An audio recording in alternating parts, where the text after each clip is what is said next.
Why can I hear the light? It's okay, we've been here before. Carry on the light, they won't know it hurts more.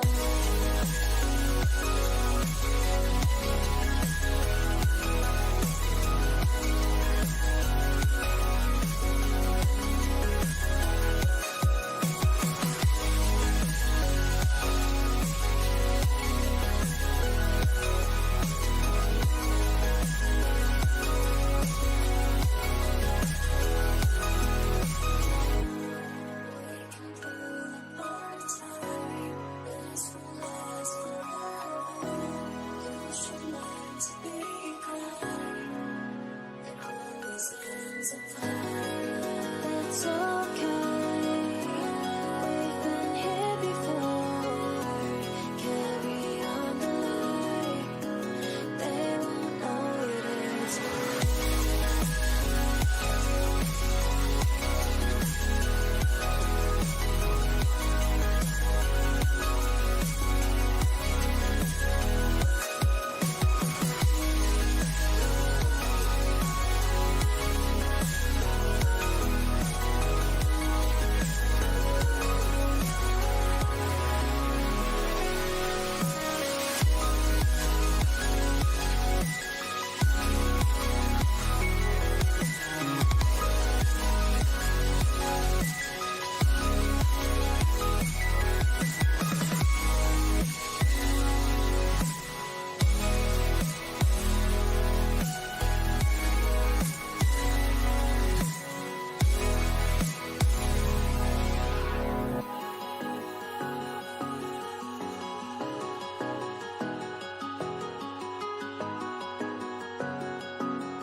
It's okay, we've been here before. Carry on the light, they won't know it hurts more.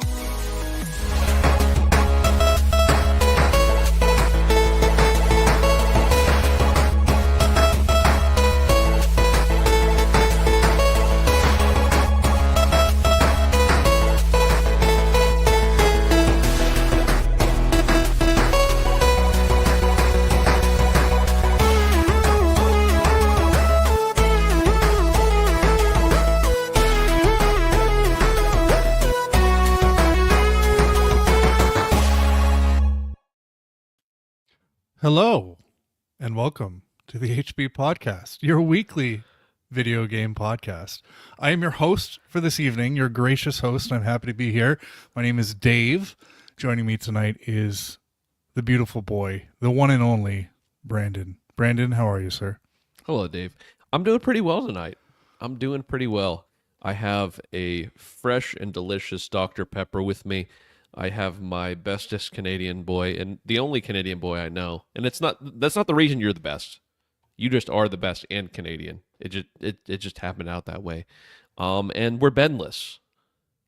Yeah, Ben is Sea of Thieves LARPing. So he's not with us tonight, but as has been the mandate, we continue on even when we're down a man. So yeah, Ben is on a cruise somewhere, and he's probably enjoying much better weather than we are. But we're happy. He deserves some time off. He submitted his vacation request, and we approved it, right, Brandon? I denied it, but Dave overruled me, so it's fine. Yeah, but he will be back next week. So it's the two beautiful boys tonight, but we're happy to be here. So yeah, it's been a weird week though, because it's kind of like that end part of January, but like, July, August, June, those months just like go by in a snap, but January drags on forever. And Yeah. my wife and I have both kind of been sick because we have a daughter who's recently started daycare. So she's constantly bringing home, viruses. And so we're both getting over like being sick. And my wife said to me today, like, are you feeling better? And I'm like, I said, I don't feel sick, but I don't feel good. I just kind of feel January. You know, you get to Whoa. that point where it's like, and it's people talk about like vitamin D deficiency. I think it's a real thing. You know, I don't know. And you're No, only no, 4 hours away, Brandon. So do you feel similar? no, it absolutely is. You should get like one of those bulbs and pretend you're like a plant and just get your daily dose of vitamin D every day. Just soak in front of that light for a little while. It's real Right. stuff, man. It's real stuff. Either that or just pop some substances, you know. Yeah. Um, Yeah. but no, We it all is do real. both.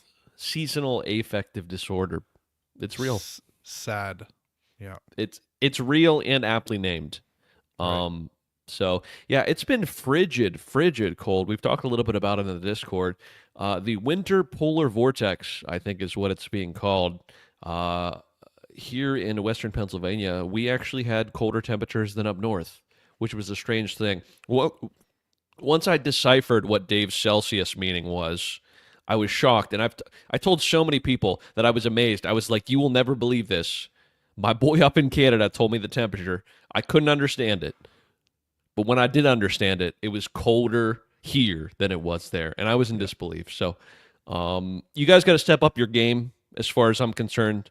You guys are like the Great White North, as we call it. So you gotta stick to the title and be colder, be better. Even we're outdoing you at your own game at this point, Dave. So, maybe this is why Trudeau resigned, is because he knew this was coming, and he would be shamed by America once more. But yeah, it's been cold. God. It's starting to warm up a little bit. It's starting to warm up a little bit. Thank God. Today it was like in the 30s and it felt fucking like summer. Yeah. On God, it felt like summer. Like I was walking outside without a coat and everything. It's strange how it'll do that to you, where it's so cold that you're just happy for it to be about freezing. it's it's a weird thing, but I know the South was getting absolutely hammered. I loved seeing places that never get snow.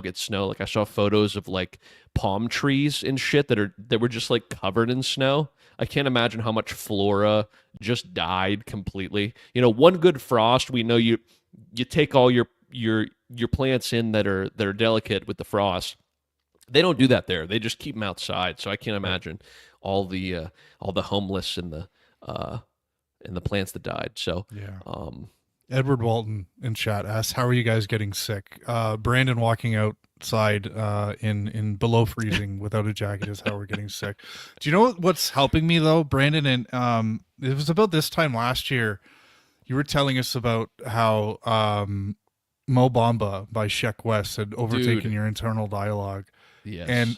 something similar's happened to me, but with Young Money Brick Squad by Waka Flocka and Flame. And it's Dude. just that song has infected my life and everything. I heard the name Waka Flocka Flame before, but I heard this song once and I was just like, this is the hypest shit in my life right now. And I made the connection between Waka Flocka Flame and the guy in the meme. I was like, that's him. And I Dude. started listening to more of his music, and I'm just like, fuck the cold, fuck seasonal disorder, whatever. Affective, yes, sir.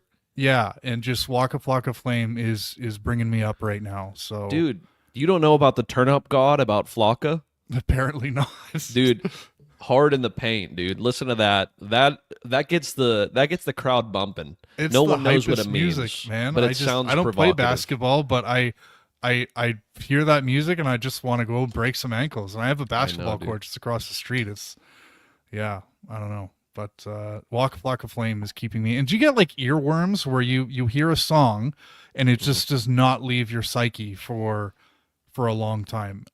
Oh, all the time. Yeah, my office mates must hate me because it'll usually just be the same song, and it'll be like 3 or 4 days. I'll be stuck on one thing, Right. and I'll play it into the dirt, Uh-huh. and then I will never like maybe not never listen to the song again, but maybe for like a year and a half, and then I'll revisit it and be like, "Do you remember that one time? Do you Yeah. remember that feeling I had? That feel good feeling that seasonal affective disorder has robbed from me." But yeah, Ben is what did Ben say in the chat here? He's talking smack. Okay, he's talking yeah, smack. He is. He's saying I'm hanging out here in the Gulf of Mexico and it's 80 degrees. So good for God him. damn it. But yeah. you're gonna pay for it when you get back, because polar vortex is a real thing. Brandon, I have to ask you something else. Yes. Ben's not here, so we can talk about whatever the fuck we want. That's right. Dick pics. Yeah, what about him? I wanted to show Ben's chat and then go into the dick pic thing because it's a nice segue. But Okay, good. this came up with my wife, Mm-hmm. and let me finish. And Oh, basically, I always finish. through work, it was, she heard of someone who somebody she worked with sent her a dick pic and he got fired, and then so we started talking about like the phenomenon of the dick pic, and I was just like, I have to bring this up to Brandon. So first of all, have you ever sent a dick pic, Brandon? I don't think so. Not that I can recall. See, here's and I don't want to like just sidestep your story here. So if you have more, please. But I have a lot to say about this subject. So the thing about dick pics is that from the psyche of a man, they think they're really doing something, huh? But not even a woman wants to see a dick pic. A dick is an ugly looking sea cucumber. Like there is nothing, and having one, I can acknowledge this. It may not be the most of whatever I have, but it's what I have, and it's just like it's not a beautiful thing. Like, do you have that one friend that's like not photogenic? Like they're not bad looking, but like they just don't look good. Like that's what a dick is. Like a dick doesn't look good in a photo. A woman doesn't want to see a photo of a dick. I'm not saying they don't want to see dick. Or a man doesn't want to see a dick. Dicks are not photogenic, is what I'm trying to say. It looks like you took a silly putty and you crushed it, okay? And I don't know what yours looks like. Maybe I'm being a little presumptuous. But it's like, it's not beautiful, okay? There's other body parts that are sensual and beautiful, okay? Men and women have other body parts that are beautiful and sensual. Dicks aren't it, okay? Dicks aren't it. So anytime you think about sending a dick pic, gentlemen, look yourself in the mirror, okay? Look yourself in the dick and say, is this a proper photo, okay? Does it have good lighting? Does it have good composition? Does it follow the rule of thirds? And the answer to that question is going to be no. It's not going to be aesthetically pleasing. No matter how much you've primmed and, taking care of it, it's bad, gentlemen. Right. We don't want to see that, okay? It's a bold move, but the problem is the number of dick pics that have been sent over the course of mankind makes me think that there's evidence to suggest that it is successful. But I just don't understand why, because it's as you said, it's such an ugly thing to show. And like my wife and I continued to talk about it, and she was like, I've been sent a dick pic before, and I'm like, excuse me? She said it was a long time ago, but basically there was a guy who wanted to go out and date with her, and she said no, and he said, well, this is what you're missing, and boom, steaming pile of dong in her DMs.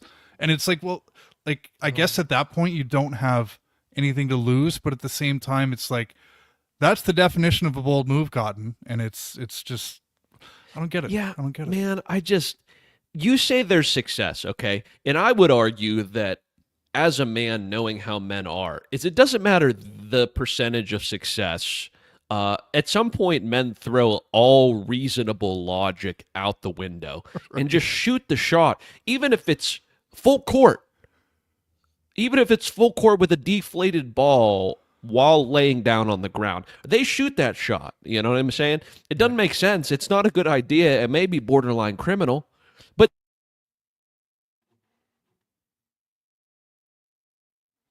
I think we've temporarily lost Brandon because of the passionate dick pic speech, but that's okay. He'll be back, I'm sure.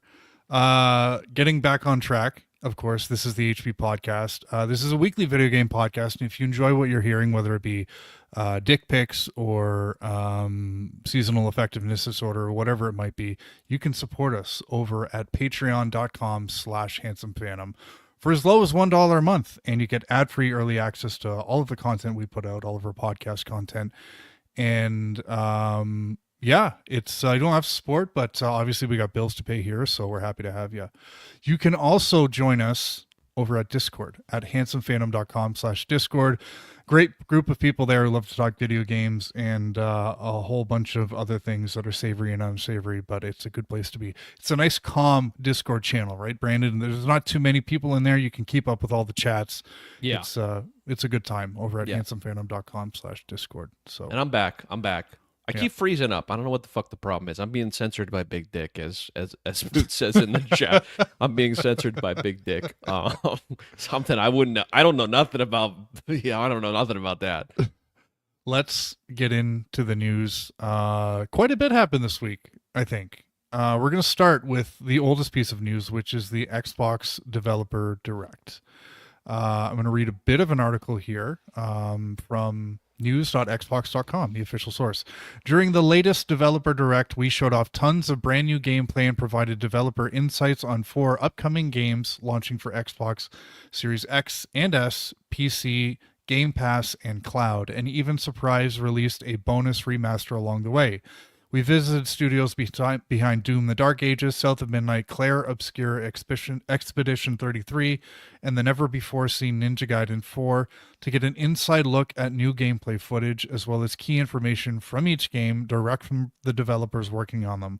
Plus, to celebrate the return of Ninja Gaiden, we also announced that a remastered version of the beloved classic Ninja Gaiden 2 Black will be available for Xbox Series X and S, PC, and Game Pass from today. In addition to Xbox Cloud Gaming, all of these games in our show also support Xbox Play Anywhere, meaning when you buy them through the Xbox or through the store on Xbox or Windows, they're yours to play on Xbox and Windows PC at no additional cost, etc., etc. So, Brandon, kind of wanted to start off with your overall thoughts on the Developer Direct. Yeah, no, I mean, I thought it was a good show. We already kind of knew some of the stuff that was going to be there, most of the stuff that was going to be there. I kind of just assumed we were going to get some dates, and we did. So it's kind of a jam-packed year, at least at the very beginning for Xbox here. We'll see what the end of the year brings, but I'll talk a little bit about it later. But as I mentioned last week, I am playing Doom, and played Doom, and so seeing a little bit more of Dark Ages and finally getting a date is exactly what I thought was going to happen. So we didn't see too much. I don't think I'm going to watch any more on Dark Age. There's going to be a launch trailer, undoubtedly. I'm done. I'm done watching stuff about it. I've seen enough. So I was sold at the beginning, and now I'm even more sold.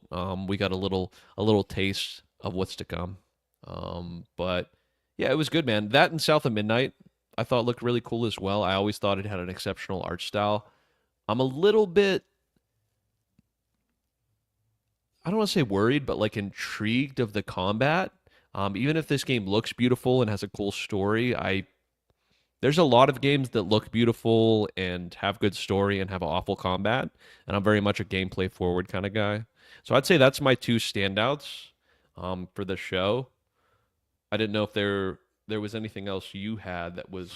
Yeah, I mean, just overall in the show, the big thing that stuck out to me was I really love when we have small focused shows like this.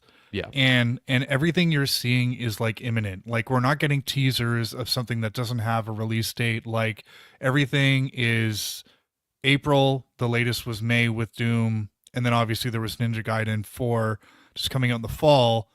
But we have Ninja Gaiden Black 2, which was a shadow drop. So I really like this approach to, not necessarily giving us stuff that we can't have for a long time because it's just kind of teasing. And I just thought like the way the show was rounded out with, you have 2 brand new IP, which both they weren't reveals or anything, but 2 brand new IP, 2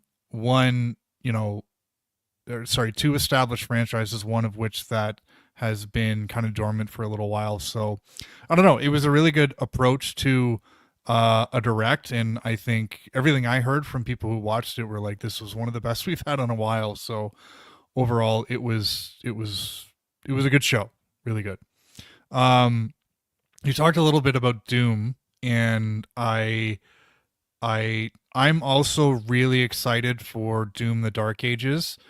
I think what I saw last week made me think that they're taking the pace of the game down a little bit. Like it certainly looked a lot heavier or sorry, a little bit heavier and a little bit slower. And I saw they had those options where you can actually increase and decrease the game speed, but I I'm not complaining. It was kind of an observation. I know Doom Eternal was like a very, very fast game, and it really focused on kind of movement and momentum. But I'm kind of looking forward to this and using that shield and stuff like that. Looks like it's going to be a lot of fun.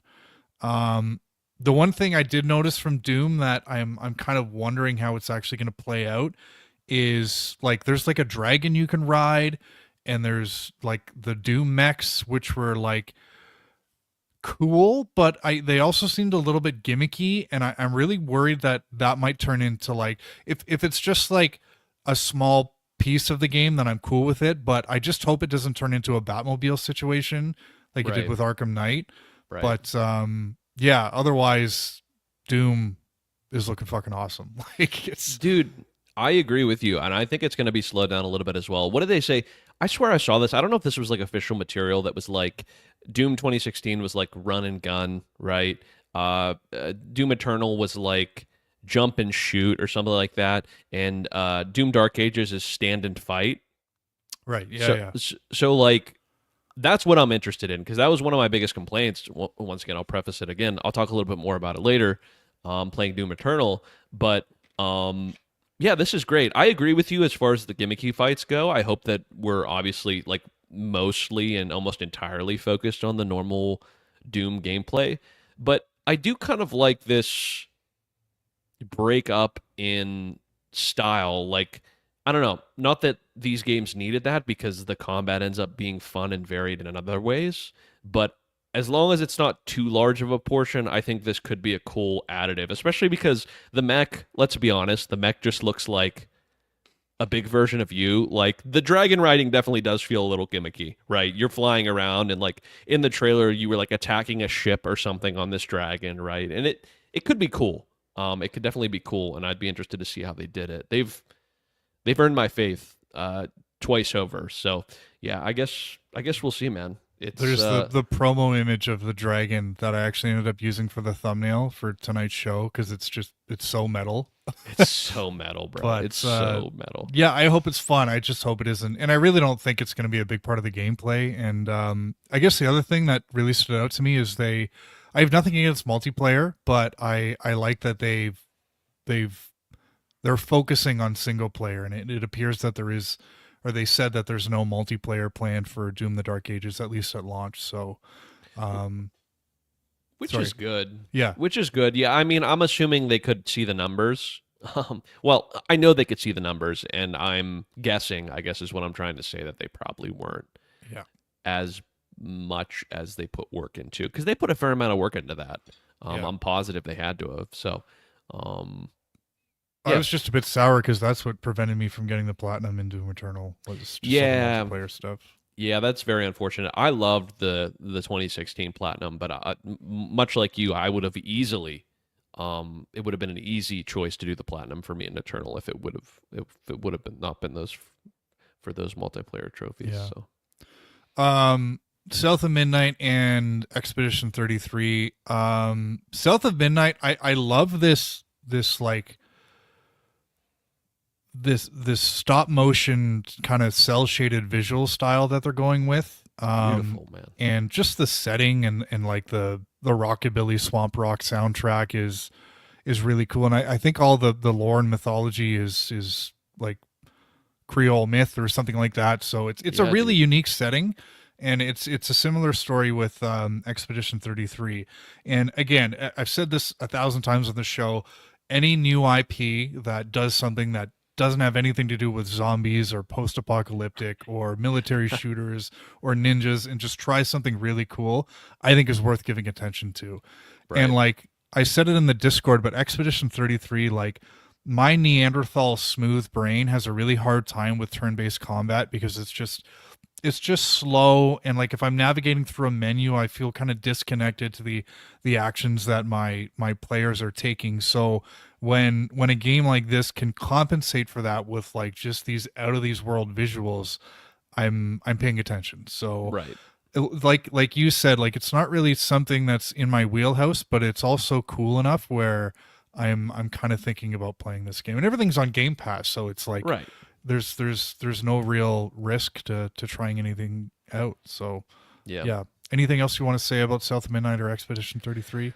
I genuinely am wondering if we're going to see the Swamp Ape in South of Midnight, the local legend of the down south. Do you know of the Swamp Ape? Nope. All right, well, I'll save that for after the show, or maybe an After Dark episode. But the legendary Swamp Ape, I'm hoping we get a guest appearance of his legend, of his caliber. So we'll see. We'll see. There's still time for them to maybe patch something in after listening to our show, but you do get a little bit of time. But yeah, Expedition 33 looks gorgeous. You kind of said it. It's not really something I would gravitate towards, but the fact that it looks so beautiful really is just what's captivating me about it. And there's no reason not to try it. You kind of said it perfectly, Dave. But Yeah. I'm not much of a Ninja Gaiden fan. I think that's what we're going to talk about next. I don't know that I have a lot to say about that. I mean, it looks good. I'm pleased. I'm very pleased that Team Ninja's working on it. Or Yeah. wait, Team Ninja and Platinum, right? Yeah, and let me just kind of you dropped an interesting story in about Ninja Gaiden. So this is kind of an aside from what we're talking about, but the forming of the partnership between Team Ninja and Platinum Games to work together on Ninja Gaiden 4 was Phil Spencer's idea, the game producer says. This is from Video Games Chronicle. Xbox announced last week that Ninja Gaiden 4 is in development, with both studios collaborating on the game, and that is set for a release later this year. In an interview with Game Watch, Team Ninja producer Fumihiko Yasude explained that the studio had been trying to make a new Ninja Gaiden game for some time, but couldn't come up with any definitive plans. However, according to Yasuda, it was Microsoft Gaming CEO Phil Spencer who proposed that Team Ninja team up with Platinum Games to make a Ninja game together. Ninja Gaiden, Platinum Games, Team Ninja, Koei Tecmo. Seems like a pretty cool, like a match made in heaven. I don't know. You were saying that you don't really have a whole lot of experience with Ninja Gaiden. Is this something that you'd probably jump in for? Yeah, so even though I don't have a lot of experience with the IP specifically, I'm a big Team Ninja fan. And even though I haven't played many Platinum games, I know of the caliber that Platinum Games puts out. Devil May Cry 5, right? Amazing combat, and I could see that kind of working well with the visuals and what I've seen in this game. Right. Team Ninja, putting out Neo 1 and 2, awesome, really very realized, awesome Japanese aesthetics. And yeah, I think it's a good blend. I think it's a good blend with the way the combat was looking in the trailer. I think it really makes sense for these two to kind of pair up and kind of come up with something new for this series. Yeah. And it's been Ninja Gaiden 3 came out in 2012. So we're talking the hot 12 years between Ninja Gaiden entries. And I feel like since then we've had this emergence of Souls-likes and Neo games. And this is probably a pretty good time for Ninja Gaiden to reemerge. And I really love the way that Microsoft has done this, where you shadow drop a remaster and then you have the main course coming later this year. So it gives a chance for people to kind of re-enter the series or just introduce themselves. But I do kind of wonder like what direction this game is going to go in and how it's going to be received, because the genre in the industry has evolved so much. And how does this fit in with those games I mentioned, i.e. the Neos and the Souls-likes? Because I have a little bit of experience with Ninja Gaiden on the original Xbox, but I was such a young, shitty gamer, shittier than I am now, that I couldn't do it. So This is a series about difficulty and really steep learning curves. So I wonder how it's going to kind of fit in to the industry as a whole when it comes out. But yeah. And I want to correct, not Devil May Cry. Edward Walton in chat, that is Capcom. I made the same mistake when I was talking to somebody about it at work. It's Bayonetta, not Devil May Cry. Right. Which statement stands. I knew what my brain meant. It just said the wrong thing. But I think I agree with you, Dave. I wonder what place a game like this has in today's industry. And what I'll say to that is that I think more so now than ever, difficult games have kind of been thrown into the spotlight. as they've always been. I mean, you have your Contras, you have your Ghosts and Ghouls, you have, you know, Ninja Gaiden. They've always been popular in some respects, but I think with the rise of popularity and things like Elden Ring, I think something like this could really thrive. Yeah. With the difficulty first gameplay, not maybe not necessarily unaccessible, but difficulty I don't think is the main problem. They're going to have to do other things to kind of bring people back in and hopefully give it a mass appeal, because it's been some time for this series. So we'll see how it goes. And I think somebody said, is it $50? It's only $50. I think that was Expedition 33. So it's on Game Pass, but if you just want to buy it straight up on thing, but chat will correct us there. But yeah, Understood. I mean the timing Okay. certainly seems right for Ninja Gaiden. Yeah. But time will tell. So Yeah. overall a really good direct. Moving on, still more Xbox news here. Xbox's third-party path seems to be permanent, according to Phil Spencer. This comes from Forbes.com. The era of Xbox that has spanned almost 25 years appears to be over. In a pair of new interviews, Phil Spencer has once again reinforced what he's been saying for a while now about former Xbox exclusives going third-party, though has also come up with a pitch for why you should still buy an Xbox. Hopefully, maybe. When asked about any game being off the table going third party, and even a big name like Starfield, Spencer told Destin Legari in a new interview to keep games off of other platforms. We don't think that's the path. That's not the path for us. It doesn't work for us. Then, in a separate but similar interview with Gamertag Radio, we love our platform and our hardware, but we're not going to put walls up where people can engage with our great games in our studios. The great games that our studios are building. Our games will show up in more places, no doubt. There is still a pitch to buy an Xbox, however, even as sales of units continue to decline sharply. The more Xbox's third-party ambitions and everything is an Xbox marketing campaign spool up. Spencer continues, I want people to pick hardware based on capabilities of that hardware and the choices that they want to make about where they want to play. We want our hardware to win based on the capabilities that we have, hardware critical and fundamental to what Xbox is, not trying to gatekeep the games of different places. There's a lot here. He did these two interviews, one on IGN and one with Gamertag Radio, and I think it's just kind of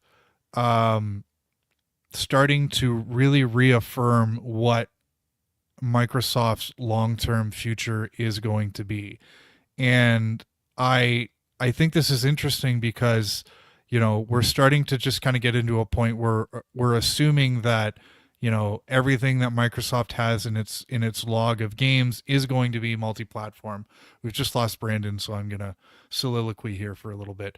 And Xbox being a third-party kind of game maker and publisher, it's really kind of a weird thing, but it really kind of puts into perspective where they need to go as in the industry. So I think they're really sort of best positioned to have success as a third-party publisher, and I think they'd only be doing themselves a disservice by gating everything they have on one console, and it just happens to be the console that nobody really owns at the moment. So it just kind of seems like this is what Microsoft has to do going forward. They own so many massive studios and so many different intellectual properties that if everything was restricted to just Game Pass or just Xbox, that they're just kind of shooting themselves in the foot. But what's really weird about these articles is that Phil Spencer seems to think that there still is this pitch for owning an Xbox, and I don't know what it is, because it's just, if everything is going to be everywhere else, then what's the point in, like, I haven't turned on my Series S in quite a while, mostly because everything I want to play is elsewhere, or the exclusives just haven't been kind of alluring enough for me to kind of boot up. But it's just kind of a weird thing, like this concept of having another Xbox. I don't understand what the pitch is going to be. But the interesting part is that looking at Xbox and Microsoft as just a publisher suddenly becomes so much more of an attractive thing, because you think about Microsoft, they have near unlimited resources, so they're attractive for developers because game development has become so expensive. So by partnering with Xbox or Microsoft for publishing, you have access to near unlimited resources.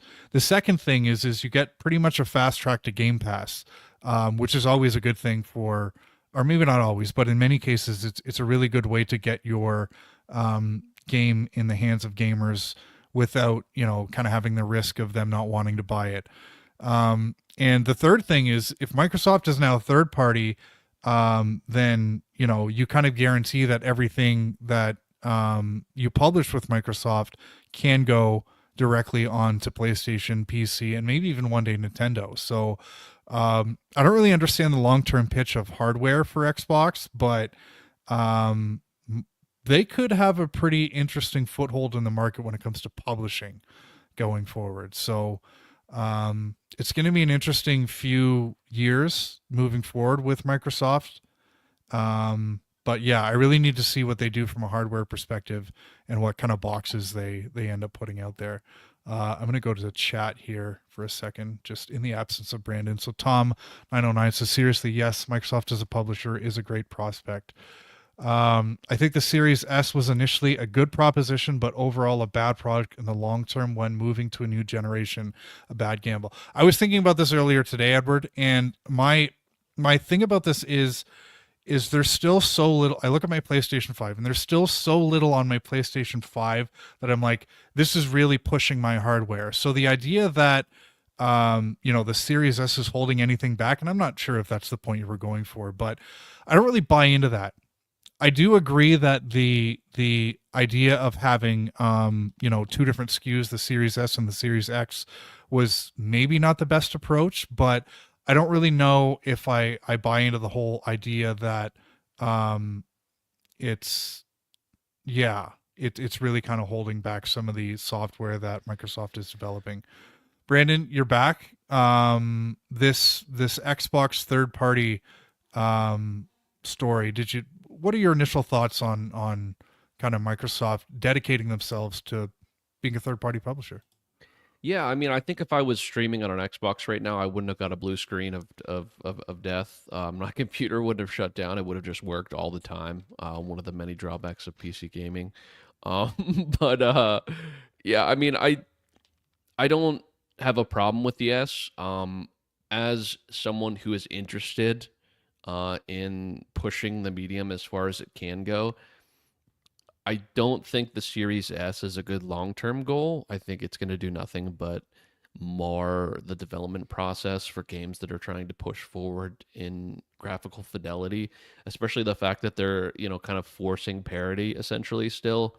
I was really hoping that sort of thing would fall off. I understand why Xbox wouldn't do that, because they don't want to subset their audience, and they want to still push this as a part of their brand, as a part of their ecosystem. And I get that. But as someone who, this is a very similar complaint I have with Nintendo, is that, it doesn't make sense for them to drop the Series S, so they won't. But as someone who wants the medium to continue to get better, like graphically, fidelity wise, frame rate wise, in what games can be, and not even just necessarily visual fidelity, like mostly performance wise,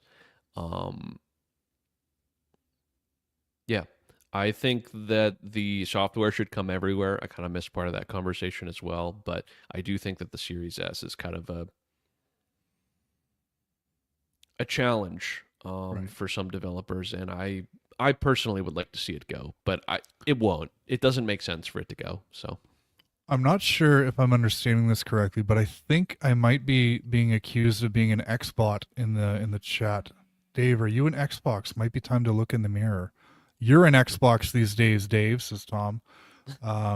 So yeah, I don't know. I don't think I'm an Xbot, but I have everything. I have a GameCube, I have a Switch, have a wife, have a I have family, a cat. Yeah. So yeah. Canadian citizenship. Moving on. What do we got here? Insomniac Games, Ted Price. Rest in peace. He's not dead. He's retiring. Insomniac Games has a really ambitious roadmap and are very aware of fan expectations. This comes from mpfirst.com. Earlier this week, Insomniac Games announced that its founder, Ted Price, will retire after over 30 years of running the company. Price will stay on until March and then be replaced by a trio of new studio bosses, Ryan Schneider, Chaz Desem, and Jen Huang. While Price might be leaving, that doesn't mean the studio will be aiming lower, as the studio will continue what they are calling a really ambitious roadmap. In an interview with Variety, the new studio bosses discussed Price's upcoming retirement. Desern says that as I don't know what this word is, but I'm just going to say a trio takes over on great projects and with a really ambitious roadmap. Our main thing to do is first ensure continuity. We want to continue building on what we've started and really bringing great games to the world. Well, the studio's only official announced games is Marvel's Wolverine, which is in the same universe as Marvel's Spider-Man franchise. The studio's roadmap of projects surfaced as part of a big ransomware attack. It's unknown whether anything has changed, but the roadmap includes titles such as X-Men, Venom standalone game, and more. In the same interview, Schneider, who will manage partnerships with other PlayStation Studios, SIE, and Marvel teams, mentioned that they are aware of fan expectations regarding their games. We're very aware of fan expectations, and we strive to meet them and exceed them with every game we make, and we want to just continue to run that together. We know what makes Insomniac Games special, and we know what it takes to keep us evolving and thriving into the future, Schneider notes. Insomniac Games, Ted Price, obviously retiring. He's one of those people who's kind of a figurehead of a really big studio. We talked last week about Tango Gameworks and Shinji Mikami and how that was going to change that studio. This is a similar, potentially kind of thing. Brandon, what are your initial thoughts on when I read this? It sounds to me like Insomniac is going to be the new Spider-Man studio for Sony. Right. Does it ring similar to you? And if so, how was that initially received by you?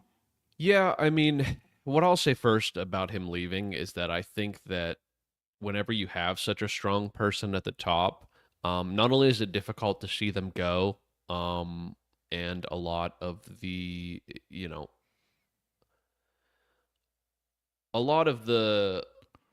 how am I trying to put this?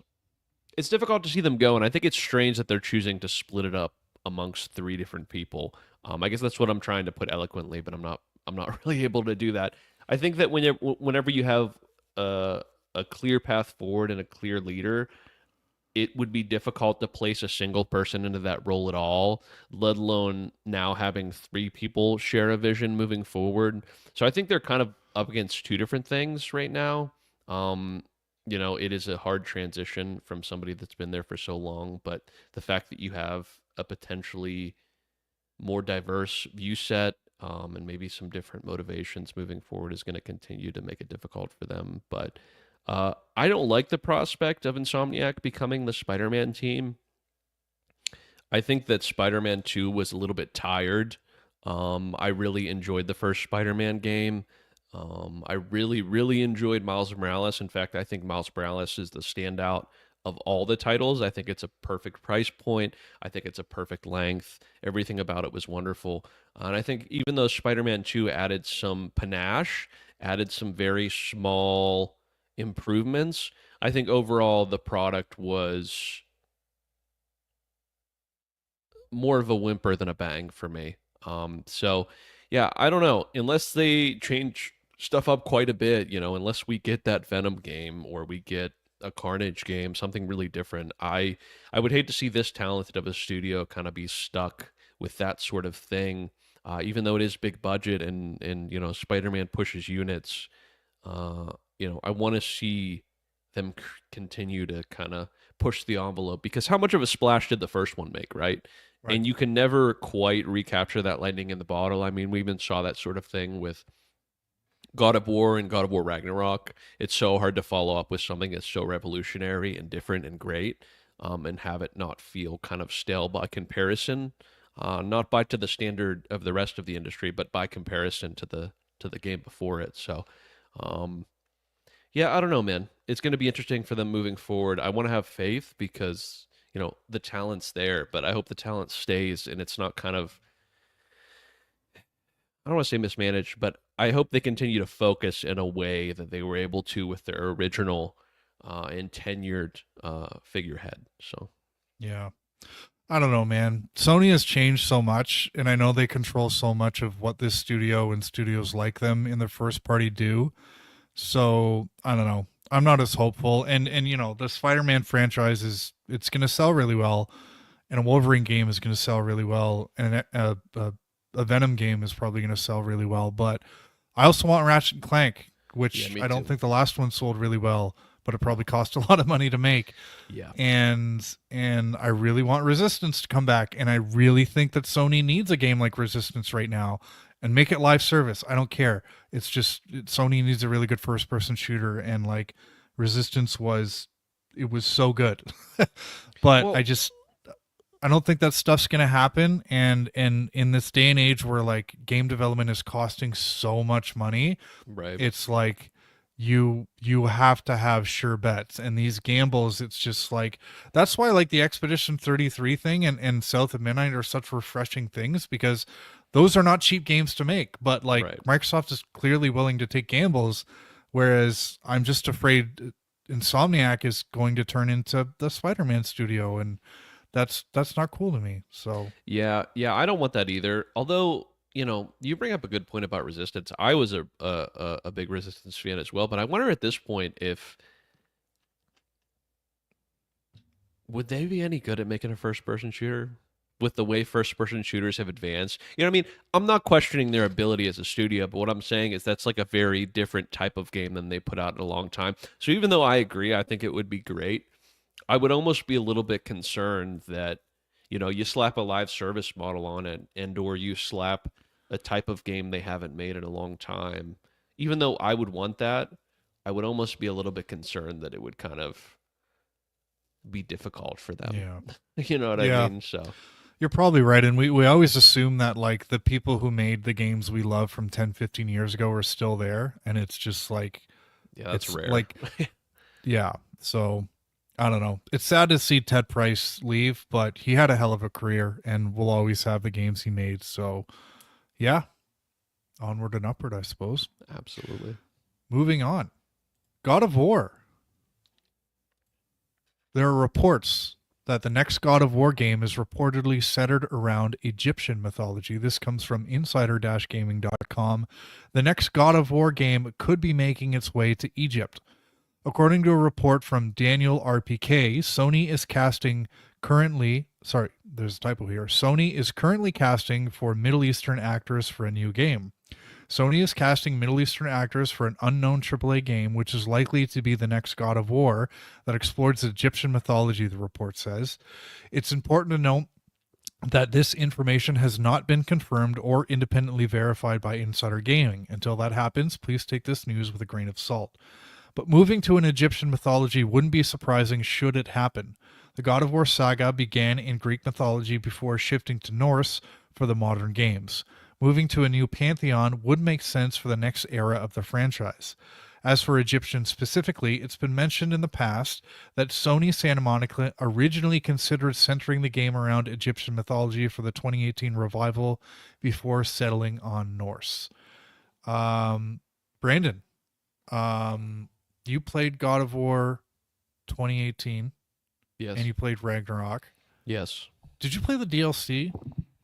I did not play the DLC. The free roguelike, whatever. No, you didn't. No, I didn't. I wanted to. I heard the story of it was banging, but And I did you not. you also played the older God of War games, the originals? Yeah, yeah. I think I've played every God of War game, excluding the DLCs for the games, except for maybe one of the PSP games I didn't play. But this is cool, man. This is really cool. I love that they kind of shifted mythologies for the last one. I thought it gave them a lot of ammo for new and interesting things. And I love the idea of why they moved somewhere else and how they kind of fit it into the story. And I'd love to see how they fit something like this into the story. Obviously, it's all speculation up to this point, but I'm trying to think of what Sony Santa Monica would be working on that would be casting Middle Eastern actors. And I can't really come up with anything. So, I mean, it seems pretty likely, especially hearing the news that they kind of considered that prior to landing on Norse mythology. So they would already probably have done some of the beginning legwork.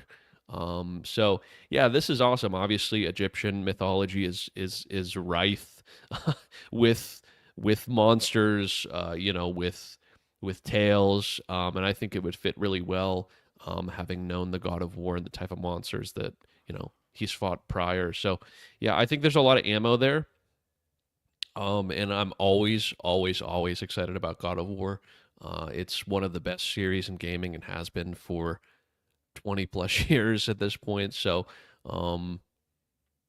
yeah, this is cool. This is really cool. I think we're a long ways off, obviously. I would love to see something in the next year. Maybe we'll get a teaser in 2026. But yeah, this is good news. I always want more God of War, and I don't want it to be the live service game. R.I.P. the live service game. Was that? Did we ever? I should have put this in here. I don't. I think we completely glossed over that. I don't want to the sidestep. cancellation of all those apparent lives. There was like the God of War one. There was was there a Horizon one? I don't know that the Horizon one was canceled or not, but I know. So we'll do a small aside. So I can't remember if it was Bend. I think it was Platinum. Platinum was working on a live service God of War game. I don't know what the fuck that means and why the fuck you would put. Did I say Platinum? Platinum Games. Bend. Bend Studios, and then who did Demon Souls? Blue Point. Blue Point. Blue Point was the one working on the God of War remake. Or right. God of War live service. Like, what the hell would that even be? I'm having a stroke. Is it like For Honor or something? I don't know, dude. I don't know what it means. But I guess both of the studios, Bend and Blue Point, were working on them for a couple years. Yeah. And I just really wonder what Sony's thinking. They're really trying, and it's just like I don't know. I thought they would have learned with the Concord thing that these things fail more often than they don't. But I agree with you. I'm really looking forward to a proper God of War sequel. God of War fans have been eating well over the last 5, 6, 7 years or so. But right. These developers at Santa Monica, they must be like fucking historians now, because you take all that time designing and learning about like Greek mythology, and then, okay, guys, we're going to Norse now. And you do that for 2 games, and you're like, we're going to make a trilogy, right? There's going to be a 3rd game. Nope, we're going to Egyptian. Right. No. It's probably, I don't know. They're like Ubisoft developers for Assassin's Creed now, just kind of picking up and moving to different time periods and different mythologies. But yeah, I mean, they're like, tonally, there was such a shift from the original God of War. I think the last one being Ascension into 2018. And it's like, I assume we're going to kind of keep the same tone and feel of 2018 and Ragnarok into Egyptian, right. the Egyptian God of War, which I think is a good thing. I don't think it's tired or anything like that. And people seem to love it. We've only had 2 games. So, yeah, this is really cool. Now, maybe not to spoil anything for me, because I haven't played Ragnarok yet, but was there a sense at the end of Ragnarok that they had wrapped those 2 games? Like, I'm kind of surprised that there wasn't a 3rd game. Yeah, I mean, there's obviously still some open-ended things at the end of Ragnarok. I don't want to say they like tied everything in a bow, but a lot of the storylines that they did have going were kind of put to bed. But as these things go, I mean, it's always kind of like what's going to happen next sort of thing. You know what I mean? So, yeah, I definitely think they have it set up in such a way that they can continue it. I'm really interested to see how the shift is going to go, because, I mentioned it earlier, but the shift from 2018 to Ragnarok was interesting, tonally and story-wise. So I'd be interested to see how they kind of make such a jump in atmosphere and in geographic location, right? For Kratos, so and Atreus, but yeah, hopefully we hear about that sooner rather than later. But it's going to be good regardless. Last little news story, and I just wanted to talk about this for a little bit of fun. We have GTA 6 news. It's nothing crazy though, people. Grand Theft Auto 5's Stephen Ogg wants Trevor to be killed off in the opening of GTA 6. This comes from IGN.com. Grand Theft Auto 5 actor Stephen Ogg wants co-protagonist Trevor to be killed off in the opening of GTA 6 in a full circle moment for the character. Ogg told Screen Rant he wanted a moment similar to Trevor's own murdering of GTA 4, the Lost in the Dam protagonist Johnny Klebitz, who appeared not long after Trevor's own introduction in GTA 5, only to be killed off by him. It would be fun if Trevor appeared in it just to be killed at the beginning, Ogg said. I think that would be cool because it also acknowledges the fans of like, hey, thank you, pass the torch, stomp Trevor's head in, and sort of then put an end to that and allow a new generation to take over. This act would have been carried out by one of GTA 6, would have to be carried out by one of GTA 6 dual protagonists, Lucia or Jason, though neither has been portrayed to be as wild as Trevor was in GTA 5. So I wanted to bring this up just because it was a funny piece of news, but obviously this is the year of GTA 6, we think. What do you want from Grand Theft Auto 6, Brandon? Obviously, you're a big fan of the series. Yeah. And we haven't had a game in a long time. But you have to have things that you want to see in this game that maybe were prevalent in GTA 5, or maybe we're just missing, or just how do you want to feel when you boot up GTA 6 for the first time? Yeah, I mean, I feel like GTA 5 was such a monumental achievement. Getting, multiple characters, storylines, and being able to switch between them simultaneously, I thought was a really cool aspect. I think for that reason, comparatively to some of the other games, the story kind of felt disjointed. It was a cool element that allowed you to kind of hop back and forth and get a window into these people's lives that were so vastly different. But I kind of missed the one-on-one story that you kind of get in some of the older ones. It kind of felt more personal. And I know that we have a Think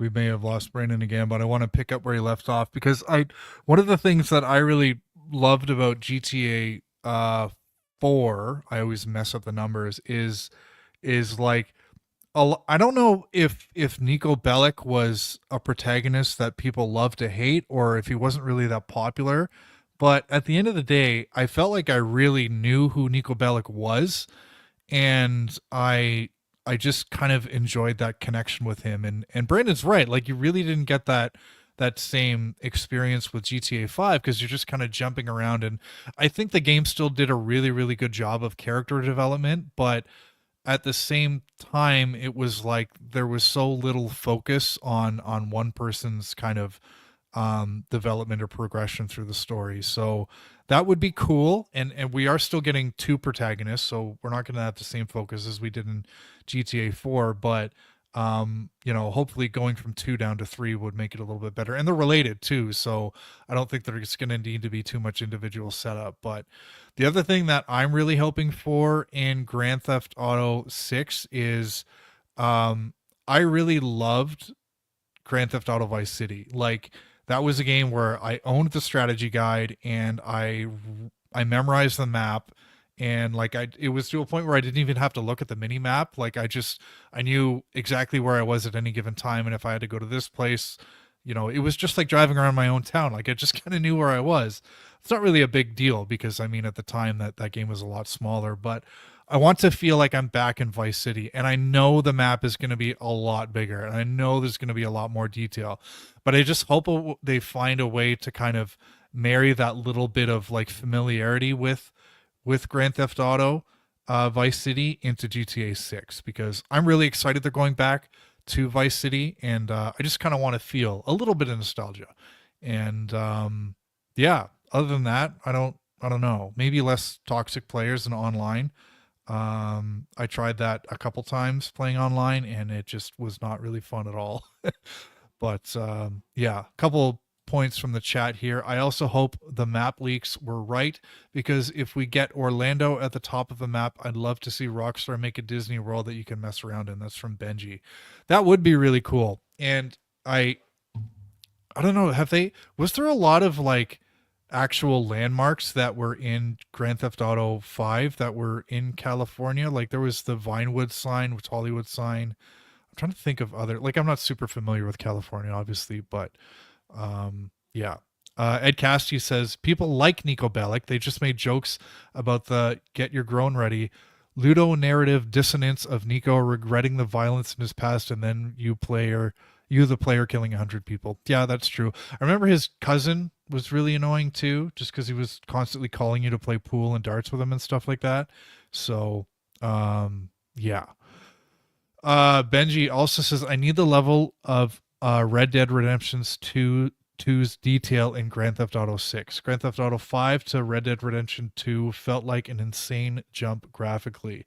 I wonder if they're going to be able to do that though, because I mean Rockstar has a million people working for them, and predictably they've been working on this game for a long time and they have a lot of money, so they probably could. But I'm just thinking like Red Dead Redemption was like set in kind of a barren open wilderness, whereas like Grand Theft Auto 6 is going to be in a very densely populated urban area. So I don't know. I wonder if like we're still going to get detail, but it's going to be a lot different ways.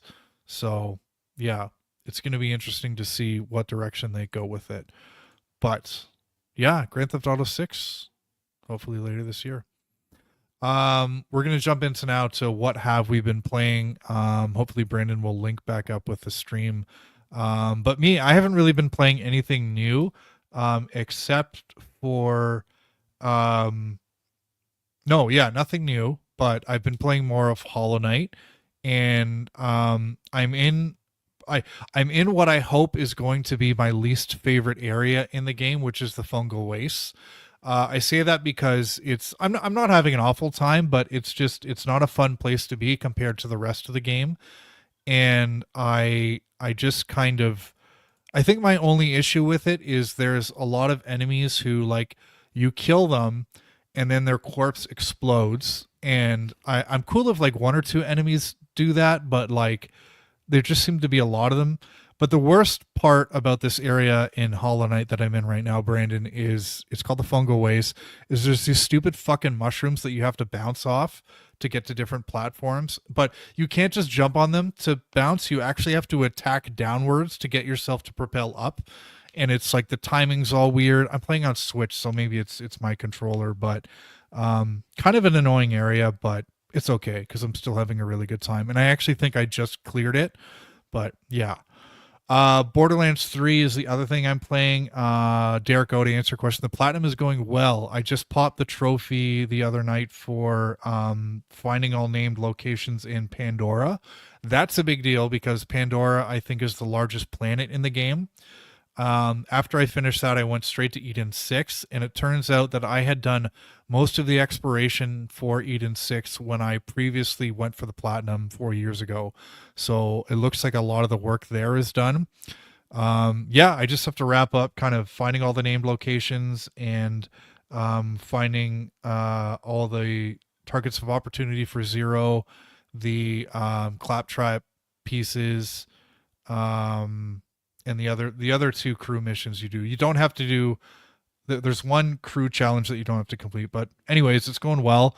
I think I'm going to have this resolution in the bag. My goal is to have the Borderlands 4 or 3 platinum done by the time Monster Hunter comes out, because I want my gaming plate to be clear for the time Monster Hunter comes out. But yeah, you're right, Derek. There is a lot of side quests, but they're all really fun and lots of random loot. I'm getting lots of cool new guns and constantly changing up what I'm playing with. So the game constantly feels fresh. So I love that.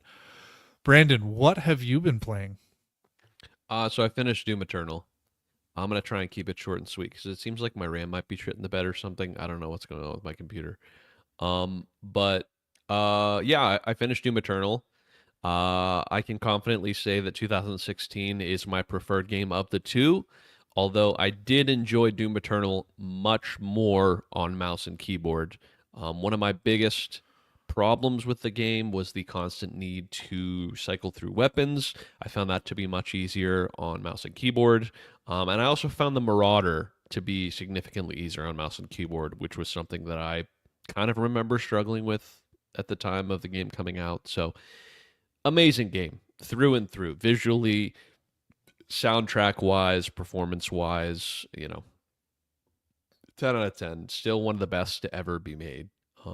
So yeah, I'm glad I got through it, and I'm glad that I did it when I did it. I didn't know that it was going to be coming out so soon, Dark Ages. But with everything else I have getting set up for the rest of the year and what's coming out, this was the perfect time to kind of knock this out. So I'm pleased. I'm very pleased. I also started Resident Evil 1 Remake, which is my kind of jump into the series.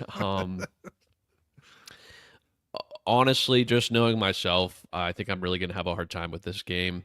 I understand the prestige this game has and how amazing it was for 1996. Not when the remake came out or the remaster, but the original, it's still the same game for the most part. So, yeah, I think I'm gonna have a little bit of trouble with it. Everyone in Discord seems to think I'm gonna be just fine, but after watching some videos and stuff and knowing thyself, we'll see. I have a lot of good things to look forward to. 2, 3, and 4 are gonna be the payoff here. And 5 is going to be multiplayer, so that's going to kind of push me through. I'm going to be able to play with somebody. So, yeah, nothing but good looking forward. So, and it's not incredibly long, so I just got to kind of power through. But yeah, we'll see, man. I'm glad to start that. There's a lot of things coming out here in the next couple months, so I kind of would like to get through some of them. You know what I mean? To kind of get going, because we're already almost to the end of January here. So. Yeah, you're really starting at the bottom of the barrel with Resident Evil 1. And I'm not saying it's a bad game. It's just it's kind of like the Mass Effect thing last year with Ben, where it really hasn't aged well. But yeah, huge jump when you get to Resident Evil 2 remake and RE3 remake, and you haven't played 4 before. Oh, I've not, man. Never. So, dude, you're in for it. I'm really curious. 6 is the one that I and many other people haven't played. But I kind of want to try that game because it seems kind of okay looking. Maybe not a great Resident Evil game, but still, a stupid. Like those really stupid action movies you go to see in the summer, and it's like it's so poorly written, right. And it's like the plot doesn't make any sense, and the acting is terrible. But like, I'm enjoying the hell out of this. That's kind of what it looks like to me. But yeah. The only thing I'm a little bit. The only thing I'm not looking forward to about RE6 is that I've read that it's a little bloated comparatively to some of the other ones. So, but honestly, literally, but aside from 1 and 6, I have the utmost faith in the entire rest of the series, especially because they've been remade. Like, some might say, Brandon, you got to play the originals, and to that I say, absolutely the fuck not. Why would I do that? So, yeah, I'm looking forward to it quite a bit. And even in the little time I've had with RE1, even though I think it is going to be difficult, I can really see the charm and see kind of where it's coming from back in the day. Even though I know my brain is kind of mush, So even though I'm smooth-brained, and you talk about the Neanderthal brain, I could still observe what was. So right. Cool, man. Well, I'm excited. As I said, this was one challenge I was going to set for myself, so I'm excited to go on this journey with you, and kind of, I really want to watch you play a lot of Resident Evil. So I hope you're planning on streaming more of it. Dude, so just download a little bit more RAM, and right. So we can watch you play. But Brandon, I think that's all we have for tonight. What a wild ride! We talked about dick pics. We talked about Phil Spencer and Ted Price. And yeah, I had a great time. So. Thank you, Brandon, for joining me, and thank you, chat, everybody, for jumping in and helping me out when Brandon's computer shut down there. But we got it done. So yeah, appreciate it, guys. Sorry for the audio listeners and the video listeners. Kind of many unexpected technical difficulties tonight. It doesn't help with the 2-man show. We kind of left Dave marooned here for a little bit, but God bless the chat for keeping him company, because my stuff quite literally, against my will, kept crashing, and I'm expecting it to happen again any minute. So thank you all. Thank you, Dave. The joys of going live. But yeah, thanks everybody as always for listening. We'll be back next week, Tuesdays at 7 p.m. Eastern time on Ben is Handsome, his YouTube channel. And Ben will be back next week. We hope to see you all here. Have a good night. Bye.